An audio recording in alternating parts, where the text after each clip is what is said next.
Welcome to Chapter 3 of Two Wolves. Chapter 3, page 16, Holiday Haircuts. Clumps of hair fell to the ugly orange tiles of the motel bathroom. "Hold still," Mum said. "How much are you cutting off?" Ben asked. "I don't want to have a haircut." "Don't be silly, we're all having haircuts." "Why?" "Holiday haircut," she said. "That's what you do on holidays." As if, Ben said. The only guy he could remember coming back from holidays with a haircut was Robert Dewar, who lived 2 doors up from Nan. He'd fallen asleep chewing gum, and it went all through his hair and he had to have it shaved. He'd returned to school bald. "It's looking better already," Mum said. "I forgot you had eyes." "Have you ever cut hair before?" Ben asked, doubtful. "You know, I've always wanted to. I'm going to cut mine in a minute," she said, snipping carefully away at his fringe. Ben could see her fingernails in close up, bitten back to the nail bed. The tips of her fingers looked red and sore. "I hope you do about a job on yours as you're doing on mine," Ben said. "And why aren't you cutting Olive's?"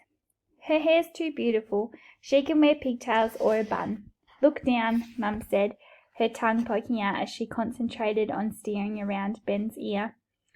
"Why don't we just wait till morning and go to a hairdresser?" Ben asked. They had been driving about for 5 hours when the rain became too heavy to see the road. The wipers on the car Uncle Chris had lent them did not work well. The car was even older than the green machine. Ben couldn't work out why they had bothered swapping.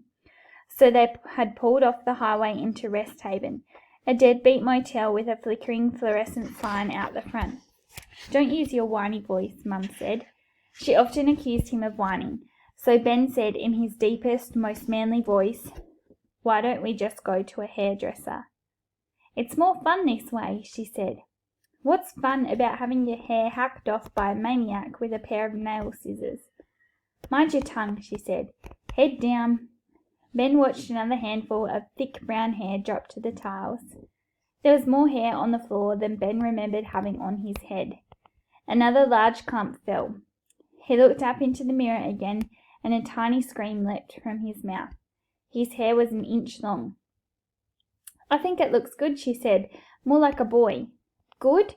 I look like a toilet brush." "Oh, stop complaining, you big boob," she said. "Boob?" He said, raising his voice and standing up. "I'm not a boob. People are going to be cleaning toilets with my head." "Sit," Mum said, like she was speaking to Golden, their dog. "No," Ben said. "Oi!" he heard from the next room.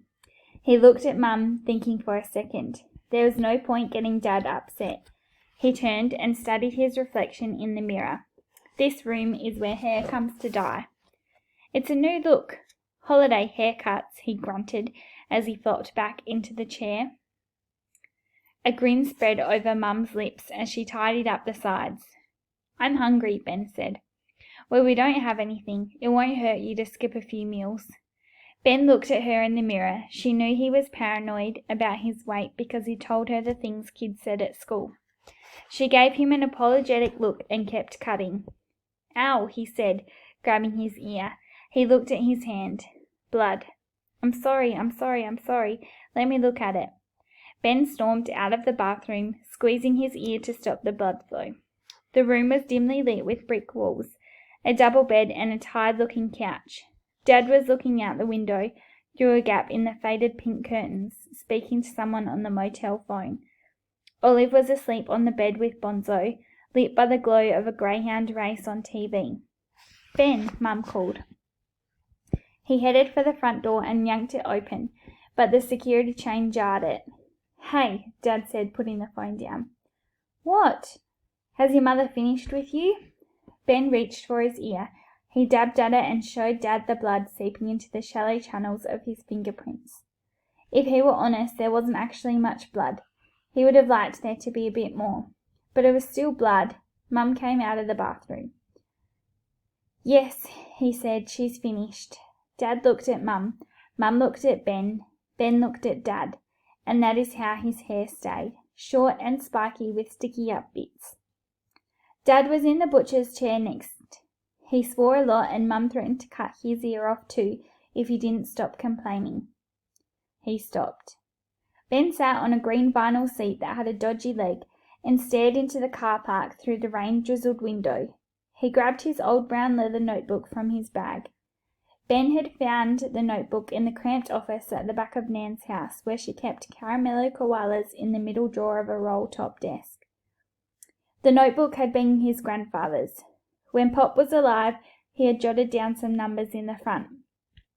Some written in smudgy blue ink. Ben could barely read the writing, but he kept those pages in the book. At the back of the notebook, on the last page, there was another bit of Pop's scrawly writing. These words: "An old man tells his grandson one evening that there is a battle raging inside him, inside all of us, a terrible battle between two wolves. One wolf is bad, pride, envy, jealousy, greed, guilt, self-pity. The other wolf is good, kindness, hope, love, service, truth, humility. The child asks, 'Who will win?' The grandfather answers simply, 'The one you feed.'" Ben liked the words. He liked that they were from Pop, who had died when Ben was 2. Nan said that, up until then, the two of them had been inseparable.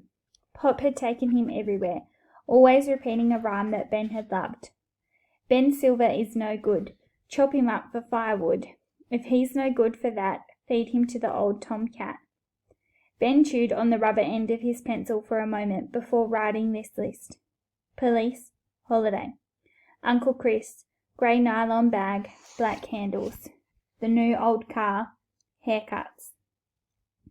Holidays were rubbish, Ben decided, and the cabin would be even worse. Nature. Ben wondered how long it would be till they could go home and he could finish making his movie. He was going to miss ordering his lunch at school tomorrow, and soccer at lunchtime. Why couldn't James or Gus have come on holidays with them? Cars pulled in and out of the car park, headlights shining on hundreds of little raindrop jewels racing down the window.